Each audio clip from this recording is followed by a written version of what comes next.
अगर आपके घर में तनाव का माहौल रहता है, सुख शांति नहीं है, बात बात पर झगड़ा हो जाता है, पति हो या पत्नी हो, पिता हो या पुत्र हो, पुत्री हो या माँ हो, जिसके संग में अनबन रहता है, तो क्या करना है?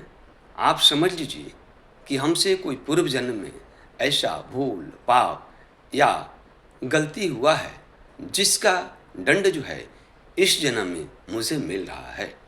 तो आपको क्या करना है? आपको शांति रहना है। किसी भी बात का प्रतिवाद न करें।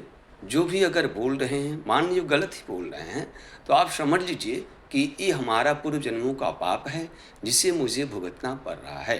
और धीरे धीरे जब हमारा ये पाप जो है ख़त्म हो जाएगा, यानी जितना हमारा बैलेंस माइनस में है वो अगर ख़त्म हो जाएगा, तो फिर जो है हमारा जीवन जो है सही रूप से चलने लगेगा, सुचारू रूप से चलने लगेगा।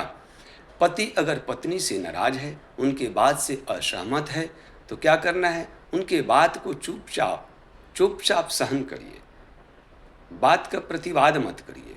ठीक है? आप समझ लीजिए कि हमने कुछ कुछ पाप तो जरूर किया है, जिसके चलते सब कुछ करते हुए भी हमको इतना बात सुनना पड़ रहा है। तो आपके पूर्व जन्मों का ये किया हुआ कर्म है, जिसको इस जन्म में आपको भुगतना ही पड़ेगा, चाहे जो भी कर लीजिए। ठीक है? इसमें माता पिता का कोई गलती नहीं है, ये आप आपके नियति का फल है। नियति ने जो लिख रखा है उसे आपको भुगतना ही पड़ेगा। पति या पत्नी कोई भी एक दूसरे से अगर असहमत है या बात बात में झगड़ा झंझट हो जाता है, घर में अशांति का माहौल रहता है, तो क्या करना है? पति हो या पत्नी, दूसरा पक्ष जो है चुपचाप उस बात को सुनते रहें, ग्रहण करें, एकदम मौन हो जाएं। देखिएगा कि धीरे धीरे सामने वाला का भी मन जो है परिवर्तित होगा और आपको धीरे धीरे उसके बाद घर में शांति का माहौल होगा। अगर आप बात को प्रतिवाद करेंगे तो क्या होगा? झगड़ा बढ़ेगा, अशांति बढ़ेगा। इसलिए आप समझ लीजिए कि हमने पूर्व जन्म में कुछ ऐसा कर्म किया है, जिसका फल हमको इसमें भुगतना ही पड़ेगा और उसी का फल मुझे मिल रहा है, हम भुगत रहे हैं।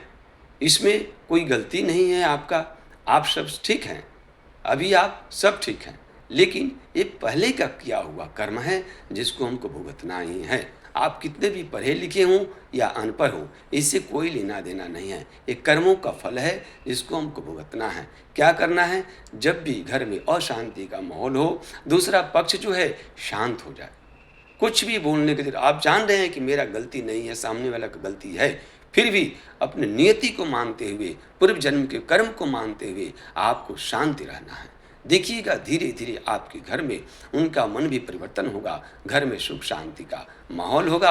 और एक बात और याद रखिए, माँ लक्ष्मी के घर में पूजा करिए, माँ लक्ष्मी की पूजा और लक्ष्मी नारायण का पूजा करें। इससे घर में सुख शांति का माहौल और बरकत आपका शुरू हो जाएगा। जय माँ लक्ष्मी, जय लक्ष्मी नारायण।